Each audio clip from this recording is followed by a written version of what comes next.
I always seem to gravitate towards the weird and surreal when looking for my preferred methods of storytelling, whether it be a book, a movie, or a video game. I'm not sure if it's because I used to watch a ton of Nitro Rad in middle school or my first actual scary game was the original Silent Hill, but either way, I seem to tend to fall into a vicious, reoccurring cycle. Learn about the game, play the game, get the crap scared out of me, stay up all night, then go right back the next day and hyperfixate on the same game. Just take one look at my Steam library and wishlist, and you'll know what I'm talking about. Yume definitely has a lot in store for the surreal genre. It got me into the kind of media in the first place way back in 7th grade, but let's face it, everyone knows about it. Yume, however, well, that's a different story.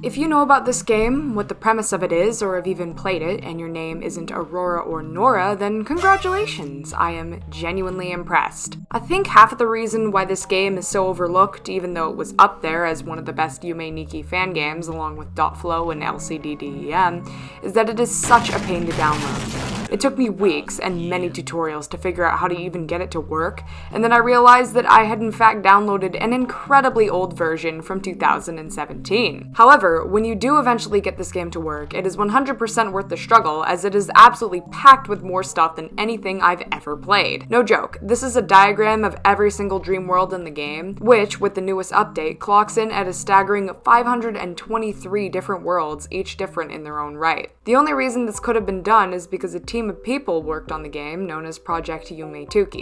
A good amount of the devs are active on the Discord server. One even helped me figure out that the reason why I couldn't find the Nocturnal Grove was because my version was 3 years old. But with a fully fledged team, Tuki is still an ongoing project, with the newest update being released just last month. Also resulting from this, a culmination of all the artists' different styles and ideas resulted in some truly surreal, scary, and even peaceful moments. There's something everyone can relate to in Urotsuki's dreams, simply because there's so much to work with. For example, look at these two images and process the fact for a moment that they are both from the same game. Oh man, I haven't even talked about the actual game mechanics yet. Just like in every other Yume game, you collect various effects from exploring the dream world. They can be used as a way to open up more areas for exploration. For example, the lamp effect brightens up areas, but most are just there to make you look cool. Many have something called a passive effect, which alters the way NPCs react to you in the dream world, and you can even combine a certain few. In the original game, collecting all the effects got you the ending, and although Tuki does do this, it is not the real ending. There are at least 10 endings in the entire game, but most of them are like spooky Easter eggs and require insane luck or grinding to get. For the true endings, however, you have to acquire 95% of the currently 313 wallpapers in the game, most of which are collected every time you trigger some kind of significant event within the dream world. This encourages a lot more exploration than Yume, and although it can be a pain, I really like this. It pushes completionists to their absolute limit and forces you to really see everything within the game if you want to get the satisfaction of having seen the real ending.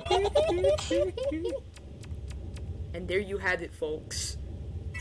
Scary. And like I mentioned before, Yume is huge. Every time I booted up the original Nikki, I would always be going to the same places, and each world I pretty much recognized or had been to at least once before. But with Tuki, I would usually get on during online school when I was bored and would just go anywhere. 90% of the time, I would end up at an area I had never been to before, and mind you, I played this game for about an hour a day, almost every day, for at least half a year out of sheer boredom from online school. So, in my opinion, Yume is better than Nikki. It's longer, more streamlined, and there seems to have been a lot more work put into it. I'm not throwing shade on the original, of course, just in my opinion, there are a lot of minor technical improvements in the sequel that really better the overall experience. I think a big reason why it made so much of an impact on me was because I have poured hours upon hours into this game, just because it's one of those that is really good to play passively or as a way to relax. You can just as easily boot it up, put on some headphones, and get lost in Urotsuki's dreams.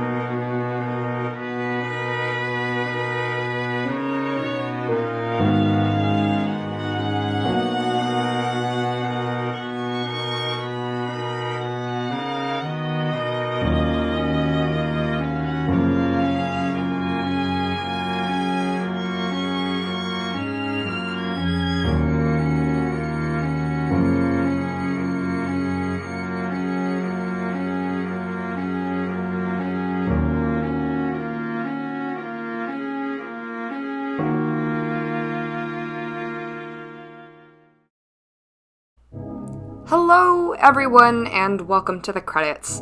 And I really have no idea what to say except, my goodness, I am so glad that this video is done.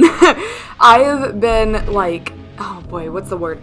I have been like talking about this and everything to my friends and on my Discord, and I've just been hyping it up for so long that I am so glad it's over and finished. And it's kind of funny because this is my first video that I have actually completed since my Jazz in Video Games video that I made for a school project.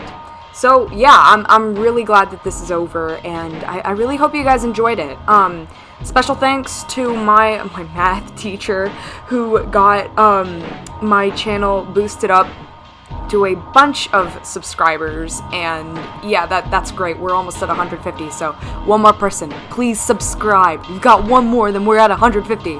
And then other special thanks is everyone who commented very supporting and awesome comments on my Omori video that I made as a joke a couple of months ago. I hope you guys that came from that are still here watching this, because that was a joke. I made that on iMovie Mobile at, oh boy, I don't know, it was way early in the morning, so this is stuff that I actually make.